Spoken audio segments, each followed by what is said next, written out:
Let's talk about Jennifer Lopez, who is back on her residency grind.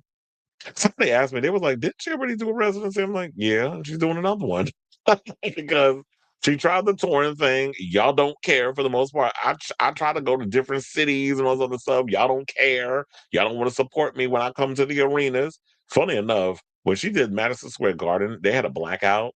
That's a legendary thing that happened there. She had a blackout. Well, we had to, they had to, well, I wasn't there at the time when it happened, but that evacuate the building and a whole bunch of other stuff. It's funny 'cause when we do our training or whatever, that is the go-to video that they put on in the whole example situation. Wait, I should be spilling all this tea. But anyway, so back to the Yennefer thing. So she is back on her up. Well, she's doing an up all night live in Las Vegas residency. I don't remember all the dates. I think it was New Year's Eve. There was 2 dates, and then she did a couple more dates. And then I think March. After she's done with January, she comes back in March, and I think it's like 9 dates or whatever. I don't remember off the top of my head. But anyway, so she's clapping back at her haters because and she addressed all the scrutiny she's been getting online. I also saw because I didn't even know this. I was like, look at Kendall for being funny and charismatic and engaging with the audience. I thought she was coming off the dome with it, like Lady Gaga does every night when she's on the Mayhem Ball. I did like the fact that when she would have a little moment where she would talk to the audience, and that's when she was at the piano, she would change up the stories and say different things to the people every night, which felt authentic. How the hell this broad had a fucking teleprompter on and she was reading from the teleprompter in this whole thing of the jokes that she was making? And I'm gonna show y'all the clip. I don't know. I may have to go in and try to find the one with the teleprompter on TikTok, but child, she had to freestyle a little bit because the teleprompter was going too fast, apparently. But let's play this clip of her making the little, joke or whatever about y'all talking about she put some damn clothes on, and then we will come as people still respond to my videos on TikTok. That's why I'm like having to close that stuff on the side. But anyway, let's play the clip. Scrolling through some things, I gotta tell you, they got a lot of things to say, don't they? Listen, it can be a little mean, cruel place, the internet. But I gotta tell you, I've been doing this a long time, so thank God I can ignore most of it. But I do find some things that are funny. Some things are funny. Because I read something like, why does she always smile like that? Like that when pictures with her mouth open. I was like, damn, okay. And then I heard, why is she always, wearing those things? Like, why does she dress like that? Why don't she dress her age? I'm like, how old do you think I am? Why is she always naked? I said, if you have this booty, you be naked too. Come on, give me some booty. Okay. And y'all are shady. One person said nobody said anything like that. I mean, nobody. And then another person says she didn't bring up how we said she can't sing, though. Y'all so damn shady. But let me find the video. Oh, here it is with the teleprompter. I gotta tell you, I've been doing this a long time, so thank God I can ignore most of it. But I do find some things that are funny. Some things are funny. Because I read something like, why does she always smile like that? Like that when pictures with her mouth open. I gotta tell you, I've been doing this a long time, so thank God I can ignore most of it. But I do find some things that are funny. Some things are funny. Because I read something like, why does she always smile like that? Like that. What the hell's wrong with the thing? It's like I don't know how to work a teleprompter. There's a thing on here, and I don't even use it for StreamYard. We actually have a teleprompter thing that they put in there where I could put in what exactly it is I want to say, and they have the speeds that you can put it through. That you can automatically set it, and you put it at the speed in which you know how you could read off the teleprompter. Y'all can't see it. I will see it on my side. But my thing is this: my brain is good enough at this point where I could just improvise and freestyle off of the dome, which is what I do. I know maybe it seemed like I read from a script, but I remember it up here. And so I just recite it and I change it up a little bit just to fit my personality.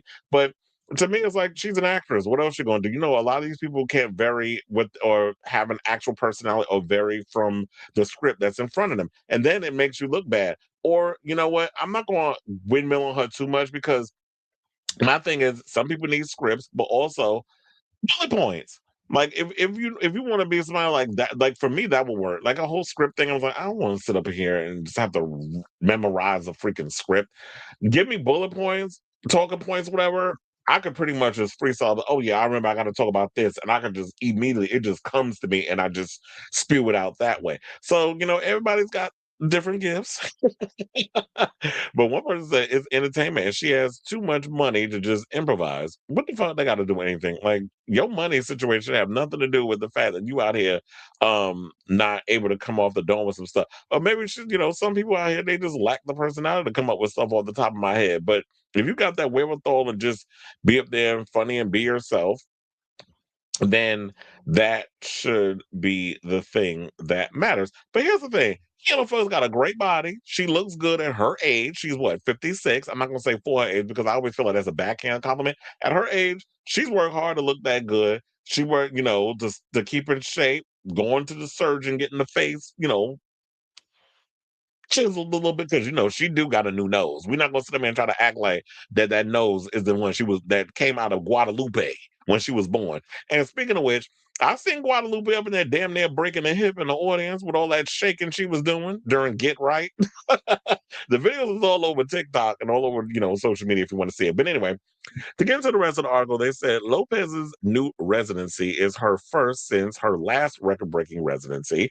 For Lopez, All I Have at Planet Hollywood Resort and Casino, which ran from 2016 to 2018 with 120 shows that grossed over 100 million. Up All Night will run 3 more performances from December. Okay, they got the dates in here from December 31st to January 3rd.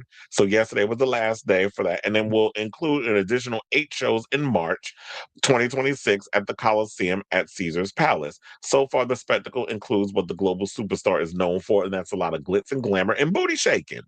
Now, for one of the performances, Lopez wears an old Hollywood like baby pink feather robe and gown, as well as coordinating low plunging corset. She also wears a leggy bedazzled bodysuit inspired by men's tuxedo. Oh, yeah, that was a cute outfit. I did like a lot of the looks and stuff they had in here. Wait, hold on. Let me pull up some of them looks for y'all. Because I did have a carousel of them. It's funny, I'm thinking about all this at the last minute. Excuse me. Okay, hold on. Let me pull this up for y'all to see. In case you haven't seen the pictures. Um, so yeah, there's one here where she's on what is that, a piano or whatever the case? Well, she's on something. That's a cute outfit. Then she has the outfit here. And then this is giving very much Kiss of the Spider Woman inspired. I know some people saying that first of all, she there's no song in her catalog requires her to even make that kind of face while she's singing. Look at me with the shade. I can't help it. And so yeah, there was that. And then there's a bunch of other photos and stuff that they have as well. Where I wish I had the tuxedo look in here. When you go to a lot of the TikToks, was like, let me see if I see it up in here. No, I see tight ass Perez Hilton. Oh yeah, I got it.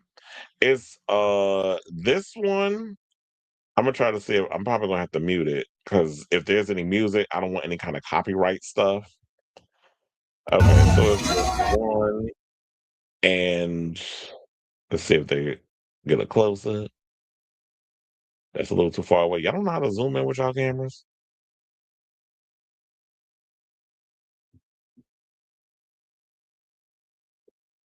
Why is I giving Beady Beady Bum Bum Selena's Heat? Wait, is this even the one? Did I hit the right one? I could have sworn I hit this one. And it's not giving me that. First of all, this video is horrible. Because it's like it's so damn far away. But anyway, y'all get the gist. Or if I could probably just do it better off this way. If you look in the corner, you can pretty much see it. This one, you see it, you see it, you see it, you see it. That one. The one that's moving visually, there it is, the outfit, the tuxedo outfit. I do like the tuxedo outfit. It's cute. And my thing is this: if Jennifer is on a stage, if I was at her age, whatever the case is, and I'm doing all that shaking and dancing and you're moving around, What am I supposed to wear? A burqa? Am I supposed to wear um a Mrs. Roper? What they call those? I call them a moo. Like, what you want her up there, like, in, like, a gown or whatever or something? Like, she's a mover, she's a dancer, and one of the things is, look, I know we say a whole lot about her singing or whatever. Nobody goes to a Jennifer Lopez concert to hear her belt like Celine Dion, and that's another thing I'm a windmill on some of y'all about, because I had to get on somebody about this, where they were like, um they said Mary J. Blige can't sing, and they're trying to compare her to like the Aretha Franklins and the Shaka like those powerhouse or Celine or Whitney or whatever. And I'm like, that's not Mary. Mary's pain is what got a lot of people through a lot of music. We feel what she's singing. It's not always about that you have to be at the level of a Mariah or a Whitney or a Celine in order to be considered a singer. If that's what you're thinking is the epitome of vocals, then I just feel like your reach and your idea of music is limited. Jennifer has her strengths. She gives you performance. She's a pop star. She's a showgirl. That's what people like about her. And that's what people go to see her for. They're not there to see her belt like she's Celine Dion. We know that she ain't got the range for that. Quiet as it's kept, neither does Alicia Keys. And there's been many a situations when I was at the Garden and there'd be people covering Alicia songs. I'm like, why everybody that come in here and cover an Alicia song sing Alicia better than Alicia? Because for years you've been writing your songs to be singing in a register that your voice can't even get to, and ain't been able to get there since you released Song in a Minor. So I don't understand all of that, but a lot of times the more you perform and the older you get, you live and you learn. It's like, oh, maybe I shouldn't have wrote that song in that key. And you got to change things up. Because, like, yeah, my voice can't go there no more. I'm older. And the voice changes as you mature and as you get older. But anyway, so that'll be probably the one time y'all gonna hear me defend Jennifer Lopez. I understand the package of what she gives. I just wish she understood it. Because, like I says, you be trying to jump in this whole ballad situation. It's like, girl, that's not your strength. Stick to the dance music, stick to the pop stuff, stick to the songs that have beats that can cover up your limitations. Let the backing track be louder than your actual singing voice, and you just get up there and shake your behind for 2 hours. That's what the girls live for. And it also goes to show that, yeah, while you probably do well overseas and doing the shows that you was doing there, and while you do well with the residency, that seems to be where people in America want to see you. They want to see you do the residency stuff. They don't want to see you out here doing traveling around the United States. I guess that fandom ain't there no more. But doing a little residency in Vegas, and once they build this casino out in across from the city field, maybe that'll be a new hot spot that they can start getting big names to do shows there. Because I'm sure that, well, my union is getting in on that. No shade and no tea, but I'm just saying, like, the word I've heard is that we're getting in on that. So once that casino and stuff is built, I could be working there. And in the casinos, they do have theaters that they put in there, so it would make sense they can get more celebrities to perform and do residencies or whatever type of show they're going to do in Queens. So I say all this to say, what do you guys think of this story in regards of Jennifer Lopez clapping back at y'all for hating on her because she like, look, if you had if you had my body and you worked hard for to this figure that you know you too be walking around naked. And my thing is, if you got a great body, regardless of the age, why do you have to cover up? Why not show it off? And she's an art. She's not like your regular schmegler. And first of all, I've seen many older women in New York City who are fine as hell that walk around showing off their figures. And if you got it, I say flaunt it. Fuck these haters. They just mad because they can't see their genital over their stomach. So let me know what you guys think of this story in the comments down below.